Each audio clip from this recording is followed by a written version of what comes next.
This is video 7 in a series on outcome mapping, and this video is about progress markers. In the last video we talked about the outcome challenge, and in my very first video I said I was not going to contradict anything that IDRC was saying. In fact, this is one area where I do actually want to contribute my own personal insights. They suggested in the outcome challenge one challenge. You should have one challenge per boundary partner. But actually I believe that it's back to this mapping idea, this landscape idea, and that actually you need to introduce some expect, like and love to see markers, and those markers are not so much points on a ladder but points on a landscape. They are general directions that we hope people will be going in. So again, IDRC in their progress markers does unpack the outcome challenge down into expect, like and love progress markers, but they imply, by use of the diagrams and the way they talk about it, that it's a linear feature, that everybody has to do these expected markers before they can get to the like ones and before they can get to the love ones. And that in that, it's a linear progression towards the outcome challenge. For me, I like to see things slightly differently. I'd like the outcome challenge to be various points on the landscape, the expect challenge and the like challenge and the love challenge, and then to identify progress markers that help us navigate that landscape.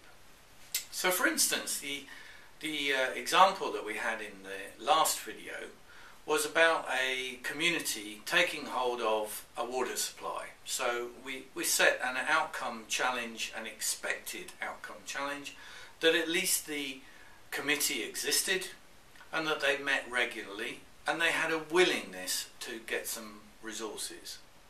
I said that I would like in the committee's behaviour to see that they not only met regularly but they had fruitful discussion, and that they were willing to listen to perhaps a few marginalised voices, and that they actually started collecting resources.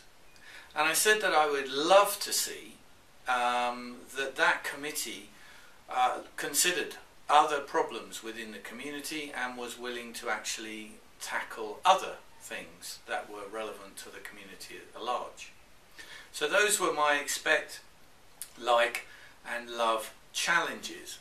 Now, if the expected challenge is that there is at least a committee and that they are meeting regularly and willing to discuss resources, what progress markers could I put on that landscape, on that map, that might indicate such a thing is going to happen? Well, such progress markers might be the whole community coming together to discuss whether there's going to be a committee. Now, the reason I kind of push back a little bit on IDRC on it being a very linear progression, going to a full village meeting and discussing whether the water supply should have a committee or not is one route. An alternative route is a series of meetings, or an alternative route again is actually just the chief saying, right, let's go on with this, let's form a committee. Now, this latter one is not so great in terms of participation and perhaps long-term sustainability, but it is often the reality that actually an outside agency may suggest that they might like to create a committee to do the long-term maintenance of the water supply. The chief may respond, right, let's get it done. On the other hand, the outsiders might suggest that we have lots of community meetings and discuss it, and they may respond to that. Those are alternative progress markers. It depends how much I value participation and whether I have an agenda of participation within my social mobilisation. If I just want the water committee formed, then actually the chief doing that is as good as the people coming together. If I believe that participation is the key to sustainability, then I might want to include the whole community.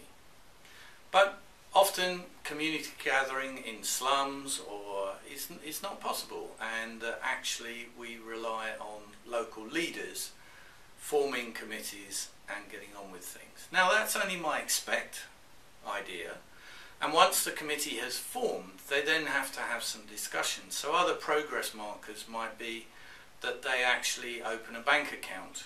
Other progress markers might be that they tell people, they publicise their actions. Other progress markers might be that they invite others to join in with their discussions. Now these are points on the landscape which might move towards my expected outcome challenge, or my like outcome challenge, or my love to see outcome challenge. We can think through what these progress markers might look like. The thing about progress markers is they should be observable. You should be able to document or suggest some milestones that you will be able to measure. And that allows the program to actually look at the progress towards the outcome challenge. So the outcome challenge may be very nuanced about thoughts or attitudes of the people, behaviours of the people, but the progress markers need to be very clear. They need to be that there has been a community meeting, or that the chief has set up a committee and that it's formally registered, or a bank account has been opened. That will give you some ideas as to how you're navigating the landscape. It allows for behavioural change, and behavioural change is not always visible. In IDRC literature, they talk very much about behavioural change as a visible thing, because they are very focused on the actual behaviour changing. And they feel that any change in knowledge or attitude will necessarily manifest itself in a change in behaviour. Again, I'm not quite sure I agree with them on this. Changes in knowledge and attitude famously don't always result in changes in behaviour. People have certain knowledge and attitude about HIV which doesn't translate into healthy sexual behaviour. So there are drivers and barriers to behaviour that may or may not be informed by knowledge and attitude, and our outcome challenge for a person may be to have changed their attitude, but they may not have been able to work that out. However, our progress markers should be visible. Our progress markers are their willingness to attend a meeting, or their involvement in certain situations. Those should be able to be documented. Outcome mapping has sometimes been questioned because it's too fuzzy, and those who champion log frames want more documentation. Actually, the outcome mapping can be very well documented.